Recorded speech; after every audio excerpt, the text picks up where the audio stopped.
Welcome back to the farm. It's been a little while since the farm weekend that I was here. I was away in New York with Chloe. Garden's looking nice actually, but I'm very excited. Oh, look at all these mushrooms. It's all happening, it's mushroom season. But I'm very excited today because I have bought 4 amazing trees. Firstly, we're going to check on the tamarix that we planted a couple of weeks ago. Clearly, the big tree is our big tree, and we have tree lined all the way around. But if you look, they're our neighbours' trees, they're not ours. And I've been excited, as you know, we care about biodiversity, growing food, human experience, and capturing carbon. But if I'm honest, I haven't been that excited about just doing forestry. You know, you can get a bunch of cheap or free trees or subsidised trees from the Woodland Trust, but it hasn't really cut it for me. Yes, I would like to extend the woodland area where we have the parachute, but what I've realised is I really love the idea of planting one tree at a time and learning about each tree and making them good. Look at this though. This is all looking very nice. These flowers have all come out beautifully.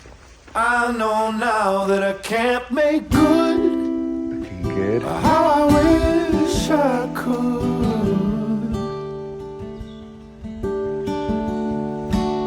go back and put me where you stood. Actually, the very first tree that we planted here that got butted over by the deer, but then we've replanted it and it seems to be going okay, is an olive tree given to us by our friend Elisa. Nothing's really something now, the whole thing should. And I'll show you the tamarix.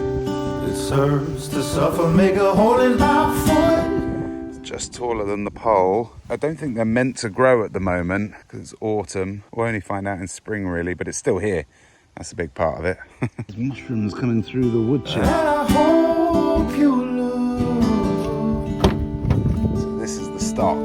We have got a giant sequoia for the top of the wilderness, a Japanese azalea for the other corner of the market garden. This one I'm excited about. We have a Canary Palm for the polytunnel. This is tiddly little guy. Lebanese cedar. It's California, Japan, Canary Islands, Lebanon. You can see a bit of a theme here. We're not only going for different shapes and feels in different spaces, but also trying to represent that diversity, that global community vibe, as well as that feeling of beauty. We've also got a walnut tree coming from Turkey. So that is like both producing protein. What we're lacking here is edibility, but we have got ornamentability. But we're going to get that walnut tree in, and got a couple of others coming. I think I'm pretty much going to buy 1 tree a week for the next 10 years, hoping to get 500 amazing trees in here.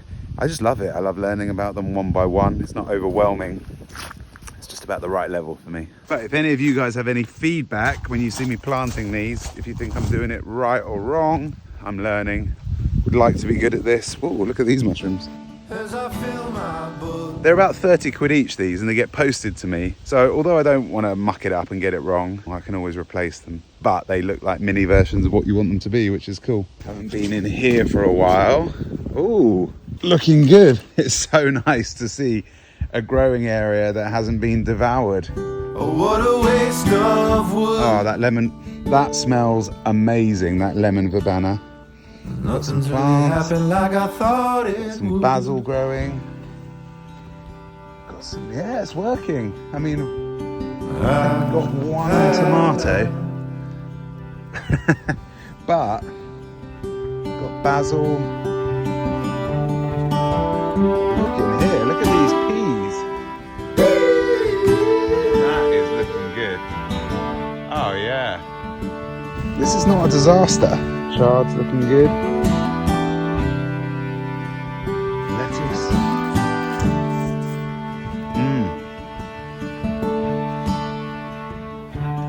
Tomatoes there.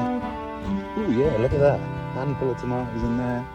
Crucially, the protection has worked and the polytunnel Oh, it's getting cold down here though, down to 2.5 degrees. I think we have grown a solitary cucumber. Spiky. Andy's salt experiment is working, but it hasn't dried out. It's still staying wet in here, so I think it needs to go somewhere else to finish drying out. I think I'm going to put it in line with the tamarix in this corner, so it'll have this whole space. The gate's there, but I think it will just overhang as you walk in, but feel nice. The old Japanese azalea. I'll put an image in now of what it's hopefully going to look like. Obviously we don't want to block the view, but these are small bushes that shouldn't get any higher than this top fence line. So I think it's going to be good. I can't rest on no dynasty. Yeah, what is wrong with me? Look at the soil around there. Man, I'm so sorry. I got the best of me. I mean, I know it might not work, but to me, it's amazing. Like, it looks great already. It instantly makes something of this whole space. Honestly, I've really found the joy in these tree planting projects. You might remember that we did 1,000 trees in Scotland. That was fun to learn how it actually goes in the ground. But these trees of intention, I think, excites me. This is the Japanese azalea. It's a kind of rhododendron. It goes bright pink. Yeah, it represents so much more than just another twig in the ground. So if you would like to sponsor the Japanese azalea or the tamarix, then please let me know. The Canary Palm is up. This is a Phoenix Canary date palm, and I've got fantasies of it kind of growing both sides, if you can kind of see, over the path. So I think either in the middle at that pinch point, I mean, I guess now that Jack's done the peas at the end, there's not much room to do it. There's no room to do it right at the end. So I feel like that gap in the middle is begging for the palm. So I think it's happening. The names just don't get cooler, do they, than of trees? But this is inspired by two people. One, my friends Steve and Laura, who live in the Canaries and had me and Chloe there recently. But also got to go to Sophie and Ben's wedding. Friends Nat and Geordie, and mum Dawn's partner Phil has an unbelievable tropical garden here in Sussex on the south coast. And he told me that these palms are very hardy, and especially in the polytunnel, probably won't even need covering up. And so I'm hoping that this is going to take beautifully in there. I also understand that you don't want to tug it out by the plant because it stresses it, and that you want the top of that to be just protruding. It's hard to film and put in at the same time, but I think it's looking absolutely dapper. Thank you, Phil and team. Oh baby, I hope that one goes. The soil was looking very dry, but there's loads of roots, and I think that's a good sign. Now into the wild for the big boys. I really damn been on such a violent spree.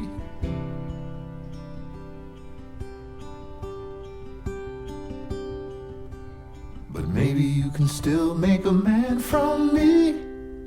Yeah, I'm a little bit nervous about the big boys because I was sure there was going to be some chicken wire around here to protect them out in the wild, because these ones are obviously within the walls that we've created. Out in the wild, we need to create some mini walls around them.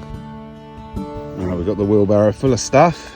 I really damn been on such a violent As we're spree. approaching the wild, obviously I want to put it towards the back because it's going to be so tall. It could be taller than the big tree in a few hundred years, but you kind of want it to complement it. So we've got that tall pine at the back, but it's not that tall. And then over there, that one gets very tall. So kind of thinking maybe just between those two visually could be an interesting place for it. Amazing thinking in tree generations. How this guy could be the granddaddy to that guy, could be just coming of size when this guy's falling over in 100 years. And that's why we need to plant, because this beauty, this place of our ceremony and specialness and meaning won't be here forever. We need to make sure our grandkids have something special. So, But maybe you can still make a man from me. Here on Speyside Key. I picked a spot that has a bit of room from any trees, so if it does grow to 1,000 years, it has the room to do so. But it's also just on the edge of the tree line, so it doesn't block the view for the next 100 years from here. The soil looks good, the roots look good. I don't know how deep we want him, but he's going to go in like that. I think I'll just break up the roots a little bit before I chuck him in. With what's left of me, as you live and breathe, I really know now what had hold on me. Important with a 1,000-year tree that you get it kind of upright. I'm going to give it its best chance. Kind of bamboo-y kind of fence with a little wire. Gonna get a bit of compost on top of there. Alright, I'm not gonna lie, it does feel difficult knowing that you haven't done a perfect job, but we will just have to see what happens and live and learn. Oh, by the way, this is a Sequoia dendron giganteum. Sequoia dendron giganteum. It is the giant sequoia from California, the west coast of America. It should love this climate. It loves the kind of the wet Seattle, Oregon, California vibes. Reminds me a lot of the time I lived out there. They're incredibly inspiring. They grow so big that you can actually drive a car through the middle of the tree. You've probably seen them, the giant redwoods. It's a real nod to California back here and my love for that place. The Lebanese cedar off to the hut area.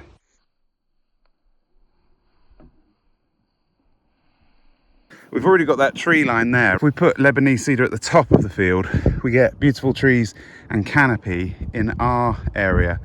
But it won't take up any more skyline. They grow to about that height. So I was thinking of having 3 or 5, but we should start in the middle. 1, 2, 3. So maybe just to the left of there, I think I'll do it. I often think of Lebanon. It's under siege at the moment with the war. It has crazy bombs and electricity outages and corruption. It has the world's most refugees. And it has the most beautiful trees, and our friend Elisa and her family are from there, and I often think of that place. When I plant this tree, I think of the beauty and the sturdiness, but also, and I love Lebanese food. Went to New York last week and had Ilili, beautiful restaurant, such good food. I really want to visit Beirut. So much comes to mind when I think of this Lebanese cedar. It also came over 200-300 years ago into aristocratic parklands. So there's a real regalness about it. It speaks to it speaks to a lot basically. So chuffed to plant it, feeling a bit worried about it. Feels a bit naked out here, but we'll give it a go and see what happens. If not, we can get some more. Seems a little bit on the tiddly side to believe it's going to survive here, but we can only hope. It's the smallest one, but we'll see what happens. As you put the soil in and you put the frame around it, it's like, okay, maybe he is going to survive. Who knows? Who knows? But it feels a bit better once you get the protection in. But maybe you can still make a man from me. Here on Speyside Key. That's the beginning of a new journey. Let me know what you think about the 4 plants we've planted. Let me know what other ones you think we should buy at around the £30 mark. Keep doing 1 a week or so. Let me know if you want to come and plant it with me. Let me know if you want to put your name on it and claim it. There'll only be minimum 100 and maximum 1,000 on here. And they'll only be going in 50 a year. So let us know if you want one. Let me know if I should do, obviously I should do protection better than I have. I've done my best today. But let me know if you think I need better soil or how I need to protect it, or whether it's too early. It's sort of early October. I think that's the right time for the winter tree planting to let it bed in. Let us know what you think. All right. Welcome to the Wilderness Farm Arboretum, Edimental tree planting. I don't know what we call it, but I'm enjoying it. I'll see you later. Take care. As you live and breathe. Actually, for the 5 trees we've planted, tamarix, azalea, palm, sequoia, cedar, I'd love to know what you think the percentage likelihood of survival is for 1 to 5. Not just this week, but the year, and go to scale as we want them to. Let me know what you think in the comments. I really know now what had hold on me.